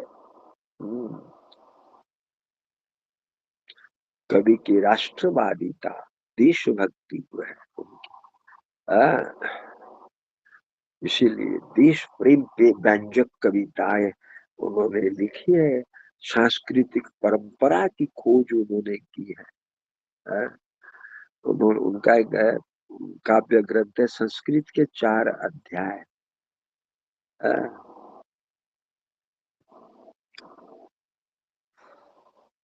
जिस समय कविताएं उन्होंने लिखी थी उस समय संघर्ष, विवाद चल रहा था। कुरुक्षेत्र जब लिखा 1941 से 46 के बीच, दिनकर ने अपना प्रसिद्ध काव्य जो मैं बता रहा था कुरुक्षेत्र लिखा। 1941 से 46 के बीच, ये द्वितीय विश्व युद्ध का समय था। दिनकर ने स्पष्ट किया है, कुरुक्षेत्र में विश्व शांति की स्थापना की चिंता कम, अपने देशवासियों की विचार दिशा बदलने की भावना थी। ये इस विचार से प्रेरित थी। अहिंसा अगर परम धर्म है तो हिंसा को आपद धर्म मानना पड़ेगा। कवि के अनुसार कुरुक्षेत्र में महात्मा गांधी का प्रतिनिधित्व युधिष्ठिर करते हैं, किंतु जो नव युवक उनके अहिंसा के सिद्धांत को स्वीकार नहीं करते, उनके प्रतीक भीष्म है। हिंसा और अहिंसा, सुनिए ठीक से, महात्मा गांधी का प्रतिनिधित्व युधिष्ठिर करते हैं। अहिंसा, धर्मवीर युधिष्ठिर। किंतु जो युवक अहिंसा के सिद्धांत को स्वीकार नहीं करते, उनके प्रति कौन है? भीष्म। हिंसा और अहिंसा, युद्ध और शांति का द्वंद्व महाभारत की कथा के सहारे व्यक्त किया गया है। समर निंद्य है धर्मराज, पर कहो शांति वो क्या है। जो अनीति पर स्थित होकर बनी हुई है, सरला है। तो युद्ध जिसमें अहिंसा अनिवार्य है, तभी होता है जब अन्याय पर आधारित शांति न्याय की मांग को अस्वीकार कर देती है।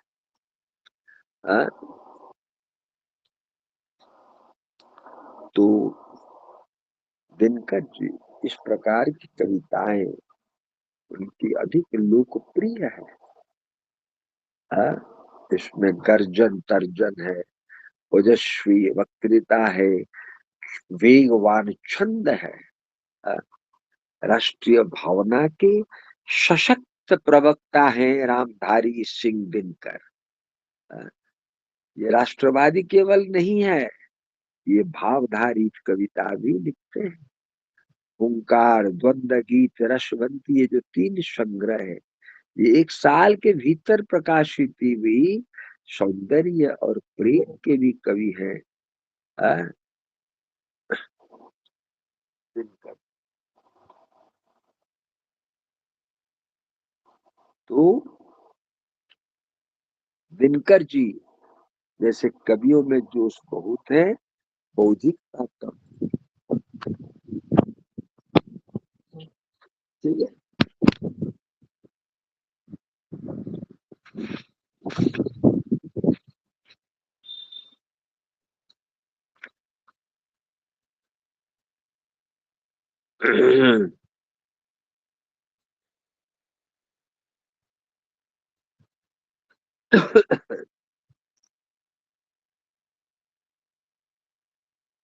तो सौंदर्य और प्रेम भावना, 2 प्रेमी है यहाँ। एक जब बड़े सांझ अल्लाह गाता है, पहला स्वर उसकी राधा को घर से यहाँ खींच लाता है। चोरी चोरी खड़ी नीम की छाया में छिपकर सुनती है, हुई न क्यों मैं कड़ी गीत की विधान, विधना यूं मन में गुनती है।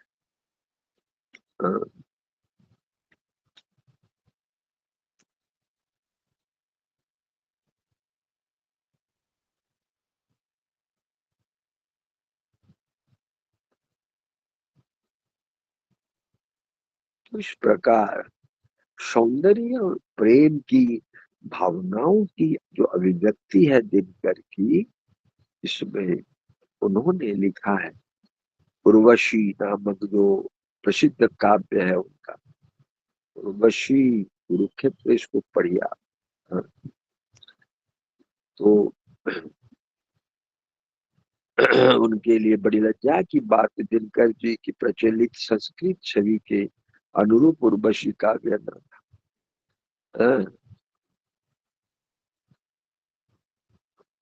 उर्वशी में भी कुरुक्षेत्र की तरह एक मिथकीय आख्यान को लेकर उसकी पुनर्रचना की गई है। मूल मिथकीय आख्यान को याद करके लेना होगा। पुरुरवा चंद्रवंशी राजकुल का प्रवर्तक था। उर्वशी स्वर्गलोक की अप्सरा है। मित्र और वरुण देवताओं के शाप के कारण उसे पृथ्वी पर आना पड़ा। पृथ्वी पर उतरते हुए से पुरुरवा ने देखा और उस पर आसक्त हो गए पुरुरवा, और बाद में उर्वशी भी उसके सौंदर्य तथा सच्चाई, भक्ति, उदारता जैसे गुणों के कारण उस पर मुग्ध हो गए और दोनों पति पत्नी बन गए। बहुत दिनों तक सुख से रहने के बाद उनका एक पुत्र जन्म हुआ है, और फिर उर्वशी स्वर्ग चले गए। तो पुरुरवा उसके वियोग में पागल सा हो गया। उर्वशी इससे प्रसन्न होकर, द्रवित होकर फिर धरती पर लौट आए और एक और पुत्र को उन्होंने जन्म दिया। इस प्रकार उनके 5 पुत्र हुए। बार बार वो स्वर्ग चली आती थी, फिर आती थी। तो पुरुरवा उसे जीवन संगिनी बनाना चाहता था। तो गंधर्वों का नियम है, इंद्र की अप्सरा है। तो फिर गंधर्वों के निर्देशानुसार उसने यज्ञ किया, उसका मनोरथ पूर्ण हुआ। ये जो है प्रसिद्ध रचना है विक्रमोर्वशीयम, तथा ऋग्वेद के आधार पर शतपथ ब्राह्मण में ये भिन्न भिन्न रूप में ये कथा दी गई है। आप पढ़ेंगे तो दिनकर ने विक्रमोर्वशीयम और रविन्द्रनाथ ठाकुर की जो रचना है उर्वशी पढ़ी थी। तो मूलतः यह प्रेम और कामाकर्षण की कथा है। आगे चलकर अरविंद की उर्वशी पढ़ने पर उन्हें इसका एक आध्यात्मिक पक्ष दिखाई पड़ा। तो इस प्रकार उर्वशी में भी लगातार एक द्वंद्व चल रहा था। हाँ? इसमें पुरुष और स्त्री के बीच प्राकृतिक आकर्षण काम भावना के कारण जो प्रेम उत्पन्न होता है और प्रेम का विस्तार होता है, इस संबंध में कवि ने जो कहा है वो हमारे लिए शायद उपयोगी हो सकता है। तो उर्वशी ये प्रेम काव्य है या नहीं? यह प्रेम शारीरिक आकर्षण से, या इसमें शारीरिक आकर्षण नहीं है? तो दिनकर स्पष्ट करते कि जो उर्वशी प्रेम की अतल गहराई का अनुसंधान करने के लिए लिखी गई है। समझ? उन्होंने कहा उर्वशी धर्म नहीं, प्रेम की अतीन्द्रियता का आख्यान, और ये आख्यान उसी का आध्यात्मिक पक्ष है। तो सौंदर्य प्रेम श्रृंगार की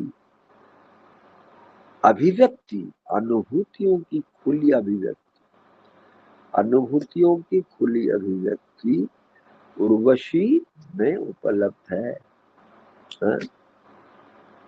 इसमें भाषा, छंद, असंगत दिन विधान आदि की चर्चा हुई। तो इस प्रकार दिनकर जी प्रेम और सौंदर्य की अभिव्यक्तियों में भी कविताएं लिखी है।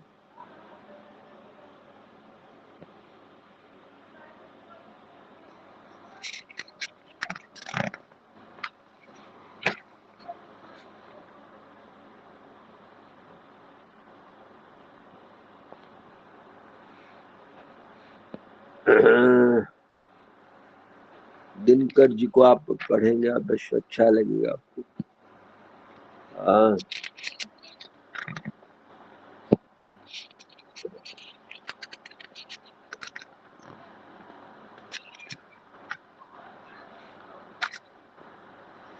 रामधारी सिंह दिनकर, ये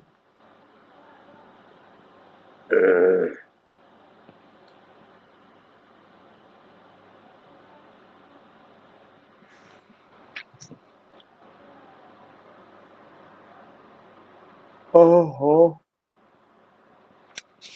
कविताओं में मस्ती थी, साथ ये गंभीर समाजोन्मुखता थी, क्रांति का आह्वान था, शोषण अत्याचार पर जो सामाजिक व्यवस्था टिकी हुई थी उसका विरोध करते थे। प्रखर राष्ट्रवादी दिनकर जी युवकों में लोकप्रिय हुए। उनके राष्ट्रवादिता में धर्म की मिलावट नहीं थी, भारतीय संस्कृति की सामाजिकता को वे महत्व देते थे। ये अंध राष्ट्रवाद राष्ट्रवाद के सपक्ष में पक्ष में नहीं है, समर्थक नहीं है, पक्षधर नहीं है। वे भारतीय संस्कृति की सामाजिकता को महत्व देते थे। उनकी कविताएं, उनकी आक्रामक राष्ट्रीयता, भारत पर हुए चीनी हमले के दौरान हुए, कुरुक्षेत्र में उग्र चोट खाए हुए राष्ट्र के क्रोध का विकट स्वर उनके कविताओं में सुनाई देता है। रश्मि रथी उनकी है रचना। रश्मि रथी का नायक है कर्ण, और उसकी केंद्रीय समस्या है कि कुमारी माता के गर्भ में कुंती, कुमारी माता के गर्भ से उत्पन्न संतान को समाज में गुण के अनुसार स्थान मिलना चाहिए या नहीं। तो दिनकर जी राष्ट्रवादी स्वर की कविताओं के साथ इस प्रकार की कविताएं लिख रहे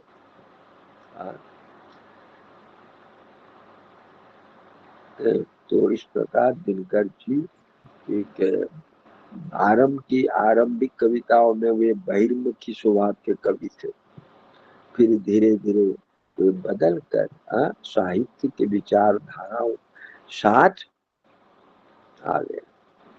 तो छायावादी संस्कारों के साथ लिखना भी उन्होंने शुरू किया था। छायावाद के रूप से बचना मुश्किल था। उनके काव्य सौंदर्य हिंदी से बाहर के कवि थे उर्दू और इकबाल और बंगाल के रविन्द्रनाथ ठाकुर। इन्होंने दिनकर की काव्य दृष्टि के निर्माण में, विकास में गहरा योगदान दिया। समझ रहे? इकबाल और ठाकुर ने, रविन्द्रनाथ ठाकुर ने वैचारिक स्तर पर तो मार्क्सवादी सिद्धांत से प्रभावित थे और महात्मा गांधी की करुणा से मानवतावाद भी उन्हें आकर्षित करता था। तो ये व्यक्तित्ववादी कवि थे। कविता में उन्होंने हमेशा ध्यान रखा कि पाठकों को मेरी कविता पढ़ने में कोई परेशानी ना हो। सबसे बड़ा कलात्मक गुण उनके कविताओं में पाया जाता है। इसलिए मुक्त छंदों का प्रयोग आसानी से उन्होंने किया। ओके, तो यह है रामधारी सिंह दिनकर। उनकी कविताएं पढ़िए। राष्ट्रीय कवि चेतना की अभिव्यक्ति दिनकर के काव्य में कैसे उत्पन्न होती है, उसका विवेचन आप करें। राष्ट्रीय चेतना की अभिव्यक्ति, ये मूल प्रश्न है, ये मुख्य प्रश्न है दिनकर में कि ये कैसे उनके काव्य में, उनकी कविताओं में राष्ट्रीयता का स्वर मुखर है। इस पर आप कलम चलाए। तो ये MST2 जो है आधुनिक हिंदी कविता में 6 खंड आप पढ़ेंगे। उसमें मैं पुनः कह रहा हूं, खंड 1 जो है वो नवजागरण काव्य है। नवजागरण काव्य में आप भारतेंदु हरिश्चंद्र को पढ़ेंगे और मैथिली को। ठीक है, इन दोनों को आप बढ़िया से पढ़। भारतेंदु हरिश्चंद्र बहुत महत्वपूर्ण है ब्रजभाषा की दृष्टि से। फिर यह आ गए मैथिली। आप एक प्रश्न बढ़िया से पढ़ लीजिए। एक प्रश्न पढ़ने से आ जाएगा। भारतेंदु पढ़िए, नहीं तो मैथिली को पढ़िए, प्रश्न निश्चित पाएगा।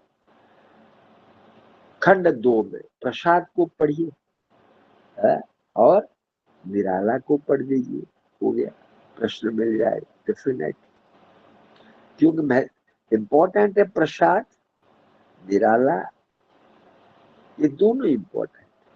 तो उनके काव्य में राष्ट्रीय चेतना की विशिष्टताएं क्या है, आधुनिक भावबोध क्या है, उनकी जीवन दृष्टि क्या है, ये जो है उनके निरालय के काव्य का वैचारिक आधार क्या है। बस ये हो गया काम, और कुछ नहीं चाहिए, इतना पढ़ लीजिए।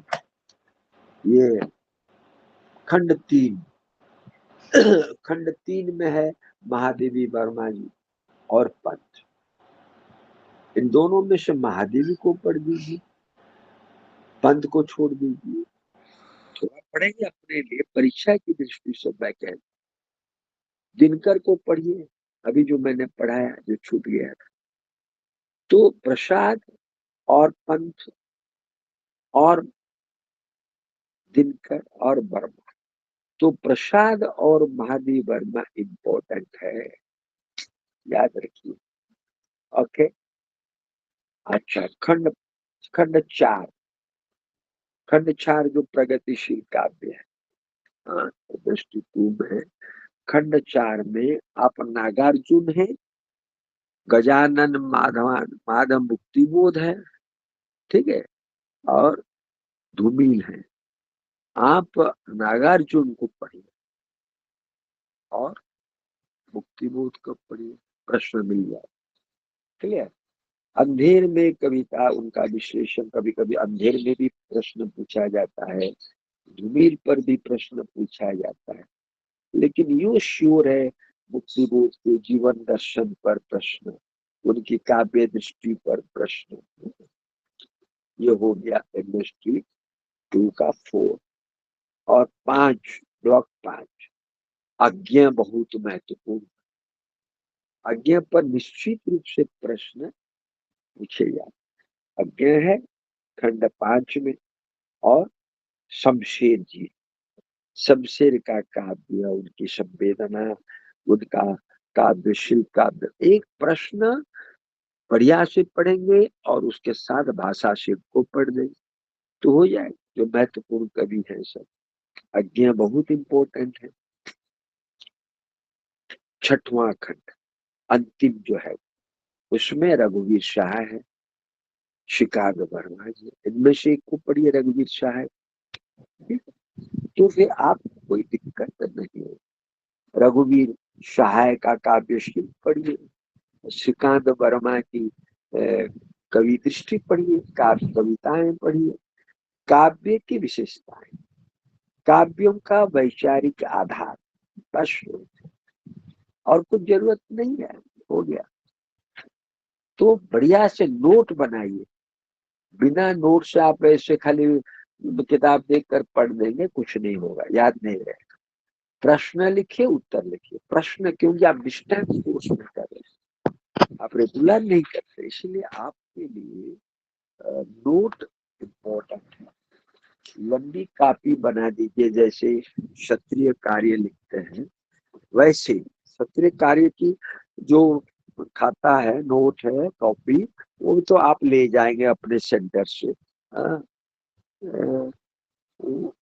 वो रिटर्न हो जाती है, वहां से भी जो प्रश्न उत्तर आपने लिखा है वहां से भी लिख सकते हैं। लेकिन आप परीक्षा की दृष्टि से आप प्रश्नोत्तर, प्रश्न लिखिए, उत्तर लिखिए, तो फिर क्या होगा, इसका प्रभाव रहेगा। ठीक है, बोलिए। अभी एमएसटी 2 खत्म है, सारे सर विषयों पर चर्चा हो गई। सर हाँ बोलिए। हम जो कौन कौन असाइनमेंट लिख रहे कौन हैं अरे कौन बोल रही हो, पहले बताओ, तुम हो कौन? सर, मैं सरोजिता। हाँ, सरोजिता सरोजिता। सरोजिता, तुम कहाँ की हो? मैं राउरकेला से हूँ। आह बात, राउरकेला में कौन सा सेक्टर है ना, छेड कॉलोनी है, क्या है, कहाँ है तुम्हारा घर? SPI। अच्छा अच्छा, ठीक है, बताओ क्या पूछना चाहती हो? सर, मैं जो असाइनमेंट लिख रही हूँ वो कौन से एड्रेस में सबमिट करना है? अरे तुम अपने सेंटर में सबमिट करोगी। यहाँ तो पे तुम्हारा सेंटर कौन सा है, मुझे कैसे पता है? भुवनेश्वर का है। और तो रीजनल सेंटर में भुवनेश्वर, तो भुवनेश्वर सेंटर में अगर पढ़ती हो, बीजेबी कॉलेज सेंटर में जी। या रीजनल सेंटर में? बीजेपी हाँ, BJP. BJB Bakshi Jagbandhu Vidyadhar college, जी, समझ रहे हो? बीजेबी, बीजेडी मत करो उसको, नहीं या बीजेपी। बीजेपी मत करो, हाँ। ठीक है? बीजेपी बख्शी जगबंधु विद्याधर कॉलेज, वो मैं भी वहाँ का छात्र रह चुका हूँ, इसीलिए। हाँ, तुम वहाँ सेंटर में पूछो, अगर वे ले जाते हैं तो ठीक है, नहीं तो फिर रीजनल सेंटर में दो। ठीक है सर, वहाँ जो थैंक यू। है बीजेपी कॉलेज में जो एकेडमिक काउंसलर है, जो तुम्हें पढ़ाते हैं, और या वहाँ एक चित बाबू बैठे हैं, वो अभी है या नहीं मुझे पता नहीं, वहाँ कार्यालय में जाओ, जी उन्हें दो पहले, अगर वे रखते हैं ठीक है, अगर तो वो कहे कि कहाँ देना है, तो हमारा काम तो पढ़ाना है, जी समझ रहे? हमारा काम है पढ़ाना और कुछ नहीं। वो जी ऑफिस वाले जाते हैं, वो बच्चों को बताएंगे, छात्रों। Sir, okay, thank you sir. हाँ ठीक, मैं रहता हूँ, हाँ? ओके, नेक्स्ट एमएसटी 1 तो हम पढ़ाएंगे, जी सर। हाँ तब मिलेंगे सितंबर में। जी सर। सितंबर में क्लास है, फिर मेरे बाद और दूसरा अध्यापक पढ़ाएंगे। आप कक्षाएं, कक्षाओं में सब ज्वाइन कीजिए, योग दीजिए, जुड़िए और पाठ सुनिए, लिखिए। ओके, मैं रहता हूँ, हाँ? जी सर। हेलो, खुश रहिए, जी सर, स्वस्थ रहिए, थैंक यू सर। परिश्रम कीजिए, परिश्रम, बिना परिश्रम से कुछ नहीं होता, मैं बोल देता हूँ। देखो लगातार हम 2 घंटे पढ़ते रहते हैं, और पहले से 2 घंटे हम पढ़ चुके हैं, 2 घंटे अबे पहले पढ़ेंगे, उसके बाद आपको 2 घंटे पढ़ाएंगे। खुद नहीं पढ़ेंगे तो नहीं पढ़ाएंगे, हम बिल्कुल पढ़ाते नहीं। समझ रहे? आपको जी याद सर। रहने के बावजूद आप पढ़ेंगे, ये इम्पोर्टेंट है। इसलिए वैसा आप भी पढ़िए। देखिए, आप परिश्रम कर दीजिए। हाँ, जैसे मैंने कहा, पेपर की नोट बना दीजिए, 10 प्रश्नों की तैयार कर दीजिए, हो जाए आराम से आप। हाँ, अच्छे अंकों से उत्तीर्ण हो जाए, कोई दिक्कत नहीं है। सत्रीय कार्य जो लिखते हैं उसको बढ़िया से बनाए, क्योंकि उसके मार्क जो है वो मार्क जुड़ेंगे। आपको डिवीजन पाने में, परसेंटेज अधिक पाने में आपको वो मदद करेगा। इसीलिए ये बने बिल्कुल केयरलेसली आप कुछ विद्यार्थी ऐसे लिख देते हैं जो ठीक नहीं है। ओके, मैं रहता हूँ। हेलो। जी सर।